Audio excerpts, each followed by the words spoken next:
Olá, seja bem-vindo. Meu nome é Gustavo Lisboa, eu sou pastor da Place Church aqui no Rio de Janeiro. Quero desde já te agradecer a você que está assistindo, a você que tem compartilhado, curtido, a você que já está inscrito no canal. Se você não está, por favor, eu peço para que você se inscreva aqui embaixo, para que você deixe seu comentário concernente ao vídeo e alguma sugestão, para que nós possamos a cada dia mais trazer uma mensagem e, claro, que o YouTube entenda que essa mensagem é relevante e possa transmitir para o máximo de pessoas possíveis.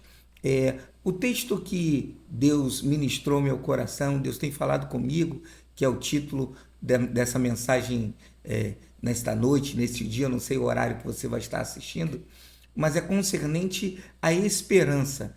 Eu não sei se com você é assim, mas às vezes a gente está num dia que não está tão esperançoso, parece que tudo chegou ao fim, parece que não tem mais jeito, que tudo que nós temos agora é caminhar para o caminho que já é provável, não tem mais nada, nenhuma expectativa. E eu gostaria de ler esse texto que diz sobre esperança e diz também sobre alguém que aparece no meio da esperança. Esse alguém é Deus e muda toda a trajetória. Num cenário que estava favorável, que era favorável ou desfavorável, agora se torna favorável à felicidade, favorável à esperança, a trazer de volta a esperança.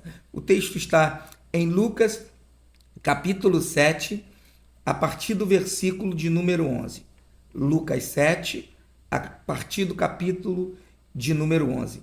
Diz assim: Em um dia subsequente, dirigia-se Jesus a uma cidade chamada Naim.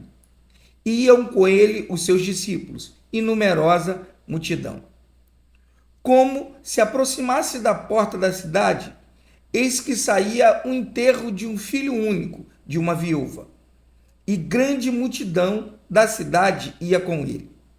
Vendo-a, o Senhor compadeceu-se dela e disse: Não chores. Chegando-se, tocou o esquife e, parando os que conduziam, disse: Jovem, eu te mando, levanta-te. Sentou-se o que estivera morto e passou a falar, e Jesus o restituiu à mãe. Todos ficaram possuídos de temor e glorificavam a Deus, dizendo: Grande profeta se levantou entre nós, e Deus visitou o seu povo. Esse texto é extremamente lindo, esse texto mexe muito ao meu coração, porque ele fala de uma história, vou resumir, fala de uma história de Jesus andando com seus discípulos para uma cidade chamada Naim. Só que quando ele chega nessa cidade, à porta da cidade, existe um comboio de discípulos com Jesus e um comboio de fúnebre que encontra com Jesus na porta. Diz a mensagem que Jesus, olhando para a mulher, se compadece dela, toca na criança, toca na arca, no caixão. O esquife era uma arca funerária, era um caixão. Toca no caixão e diz a mensagem que a criança volta a viver, Jesus o restitui à mãe e o povo, todo mundo que acompanha, fica todo mundo admirado, dizendo que levantou-se um grande profeta e Deus visitou o seu povo. Mas eu queria destrinchar com você esse texto rapidamente, para que a gente possa ter um pouquinho mais de conteúdo, para que Deus possa ministrar no nosso coração neste tempo. O texto começa dizendo: no dia subsequente, no dia seguinte ou no dia após. Eu já quero começar profetizando para você que o dia seguinte sempre chega, sempre existirá um dia depois, sempre existirá um dia subsequente, sempre acontecerá um dia seguinte. Então, se talvez a tua vida hoje está num cenário de morte, num cenário de luto, deixa eu te falar, esse cenário vai acabar. Por quê? Porque o próximo dia é o dia do encontro. O próximo dia é o dia que Deus separou para mudar a história da sua casa, para mudar a história do seu casamento, para mudar a história da sua vida. Então entenda, o dia subsequente está chegando, o dia seguinte está chegando. Deus está chegando para mudar a sua história. A palavra diz que Jesus se dirigia à cidade. Geralmente, quando nós vamos à igreja, quando nós paramos para olhar, nós buscamos aquele que pode mudar a nossa história, que pode fazer um milagre na nossa vida. Mas o texto é bem claro que agora é o próprio Deus, é o próprio Jesus. Ele vai caminhando em direção a alguém que precisava ser ajudado. Então eu já quero acreditar, fazendo uma analogia, fazendo uma leitura breve, trazendo para a nossa realidade, eu já quero acreditar que Deus caminha na nossa direção. Eu já quero te animar, te dizendo, Deus já está vindo em tua direção. Talvez o movimento que você esteja fazendo é o movimento que todo aquele que perdeu a esperança faz, que é o movimento de partir ou de levar aquilo ao lugar final. Essa mulher, essa viúva, estava levando seu filho ao lugar final, que era o sepultamento, mas Jesus já estava vindo para parar essa caminhada. Jesus já estava vindo em direção para mudar a história daquela mulher. E o texto é bem claro e vai nos dizer que Jesus, ou seja, encontra com essa mulher, com essa criança e essa grande multidão, esse filho da viúva e essa grande multidão na porta. Olha o que o texto fala: na porta da cidade, ou seja, quando estava no limite máximo para o milagre. Todos nós sabemos, ou boa parte sabe, que não era permitido enterrar nenhuma pessoa dentro da cidade. Todo enterro era fora da cidade. Então eles estavam saindo da cidade para poder enterrar aquele jovem, enterrar aquela criança. E eu não estava lá, mas eu queria que você imaginasse comigo. Como estava o coração daquela mulher? Como estava o coração daquelas pessoas que gostavam deste jovem? Porque a palavra diz que ele era uma numerosa multidão. Então vamos acreditar que essa criança ou essa família é uma família bem querida. Então imagine, do trajeto da casa ou do trajeto onde foi preparado o corpo até o cemitério, como estava passando, que filme estava passando na mente daquela mãe, na mente daquelas pessoas. E talvez, eu não estava lá, mas quero acreditar que sim, o limite máximo era a porta da cidade. Passou da cidade, já era. Passou daqui, acabou a proteção, acabou o socorro, acabou tudo. Passou daqui, está encerrado. Mas o texto vai nos dizer que Jesus chega no exato momento, chega nos 45 minutos, ou seja, ele não chega antes, ele não chega depois, ele chega no tempo certo na porta da cidade. Olha que interessante, Jesus chega antes de ser concluído toda aquela passeata, todo aquele cortejo fúnebre até a saída da cidade, até o velório, até um sepultamento do rapaz. Mas Jesus chega na hora. E o texto diz que Jesus está com uma numerosa multidão e também o cortejo do menino fúnebre é de numerosa multidão. Então eu já quero profetizar, você que está me ouvindo essa noite, você que está me ouvindo esse dia, você que está me ouvindo durante a manhã, eu não sei a hora que você está me assistindo, mas eu quero te dizer, hoje o cortejo fúnebre vai bater de frente com o cortejo da vida.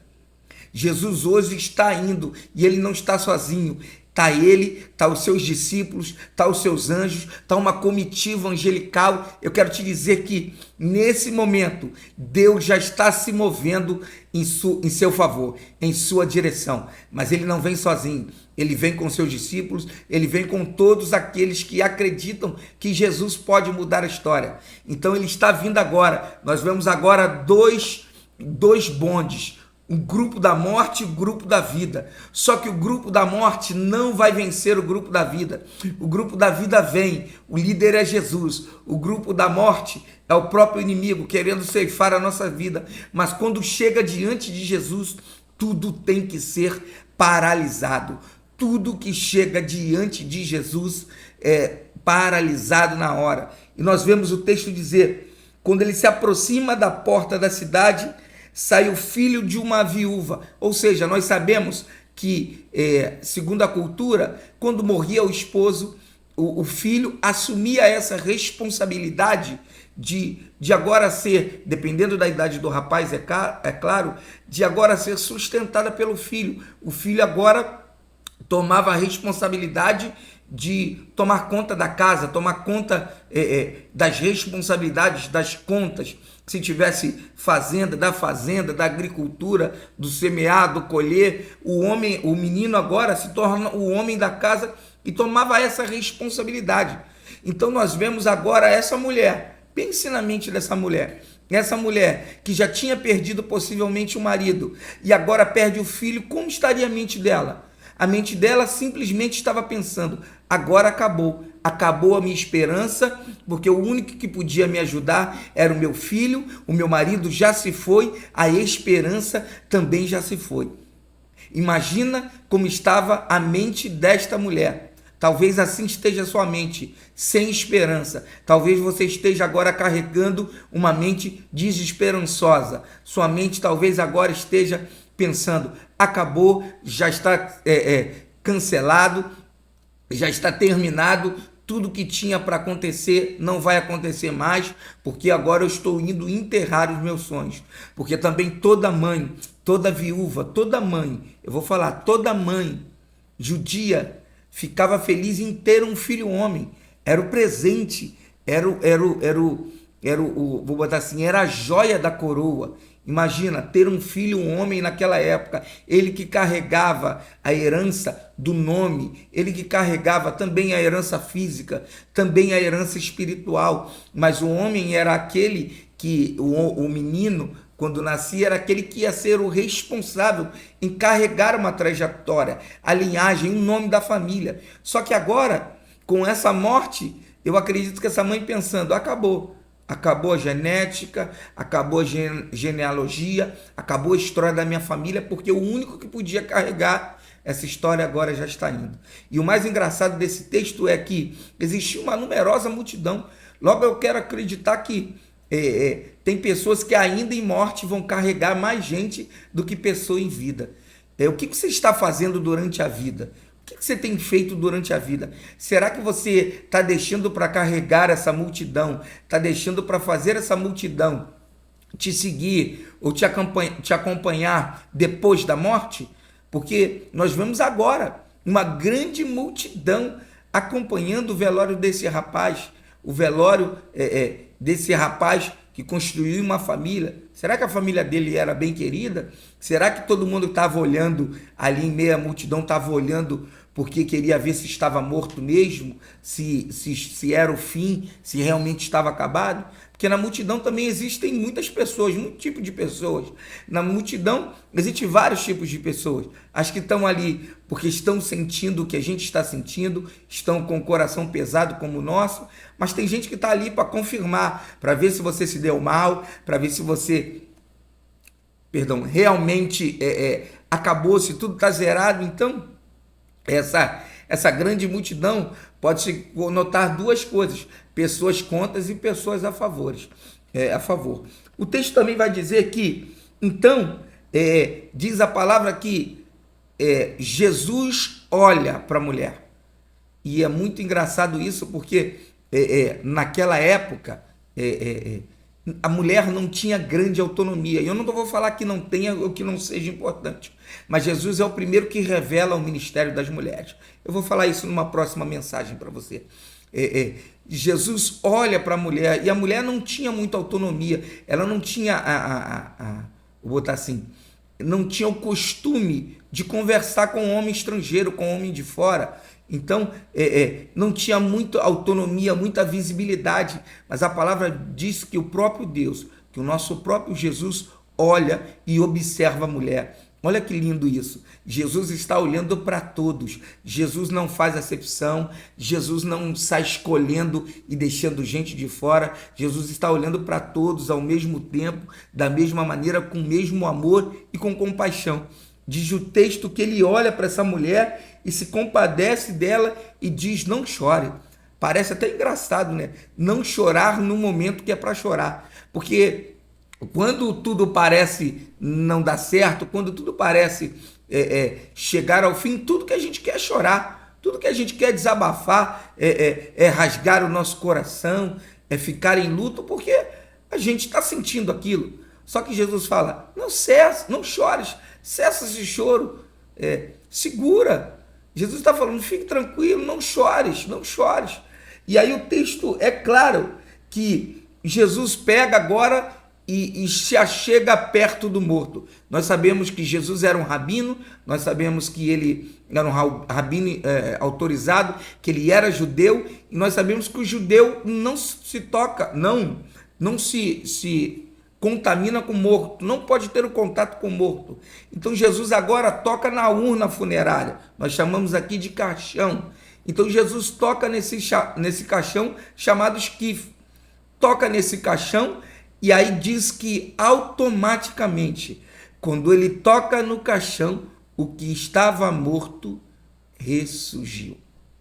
O que estava morto ressuscitou.